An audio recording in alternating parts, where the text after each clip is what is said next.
صحابہ و تابعین کے دور میں بھی یہ علم حقائق سے ثابت ہے. علوم طریقت اور رموز حقیقت صحابہ کرام کے زمانے میں محقق تھے، بڑی تحقیق کے ساتھ کیے جاتے تھے. اگرچہ اس دور میں کوئی شخص صوفی نہیں کہلاتا تھا، چنانچہ صحابہ کرام میں سے بعض نبی کریم صلی اللہ علیہ وسلم کے اس علم باطن کی ترویج میں لگے رہتے اور بعض شریعت کی خدمت ادا کرتے اور جہاد وغیرہ کی تیاریوں میں کوشاں رہتے. بعض سلطان انبیاء صلی اللہ علیہ وسلم کے باطنی علم کے مراتب جو انہوں نے سیکھے تھے لوگوں کو تعلیم دینے میں لگے رہتے.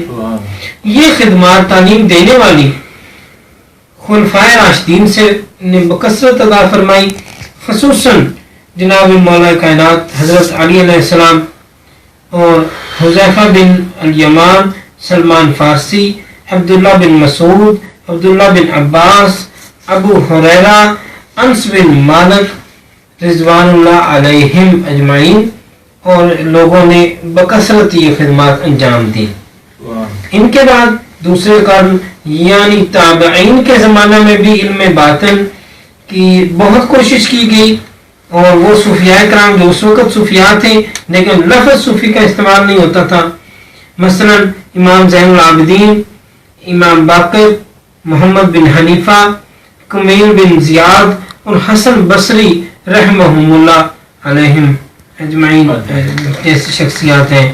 اسی طرح قرن ثالث میں حامیان علم باطن میں سے امام جعفر صادق، امام موسیٰ کاظم، ائمہ اہل بیت، سفیان ثوری، مالک بن دینار، محمد بن سماک، حبیب عجمی، شیبان رائی اور داؤد طائی وغیرہ رحمہم اللہ علیہم اجمعین گزرے ہیں. ان کے بعد علوم باطنی کی بایزید بستامی، ابو محمد سہیل تستری، حارث بن اسد مجاسی، بشر حافی، ابو حفظ حداد، سلیمان دارانی، سری سکتی، جنید بغدادی، شیخ شبلی اور سب سے بڑھ کر حضرت سید محی الدین شیخ عبد القادر جیلانی، قطب ربانی، محبوب سبحانی، غوث سمدانی رضی اللہ عنہم جیسی شخصیات نے خدمت انجام دی، جنہوں نے تعلیم باطن اور توحید میں بلیغ کوشش فرمائی. قرن اول حضرت صلی اللہ علیہ وسلم کی محبت کافی تھی. اس زمانہ میں صحابہ کے لقب سے کوئی اور لقب بہتر نہ تھا. اس کے بعد قرن ثانی میں تابعین یا تابعی سے بہتر کوئی لقب نہ تھا. قرن ثالث میں تابع تابعین یا تبع تابعی کے لقب سے بہتر کوئی لقب نہ تھا.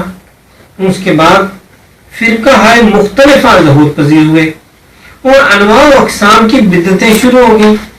ہر فریق نے زہد کی نئی صورتیں نکال لی.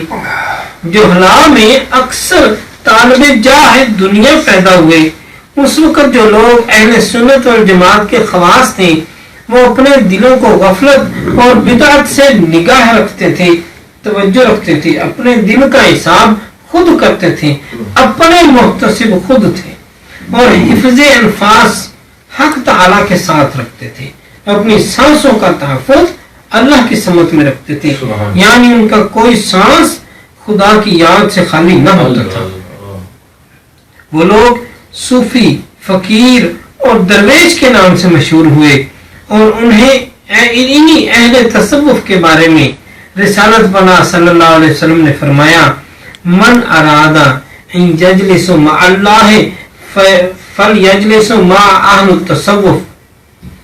ترجمہ: جو کوئی اللہ کے ساتھ مجلس کا ارادہ کرے اس کو چاہیے کہ اہل تصوف کے ساتھ بیٹھے.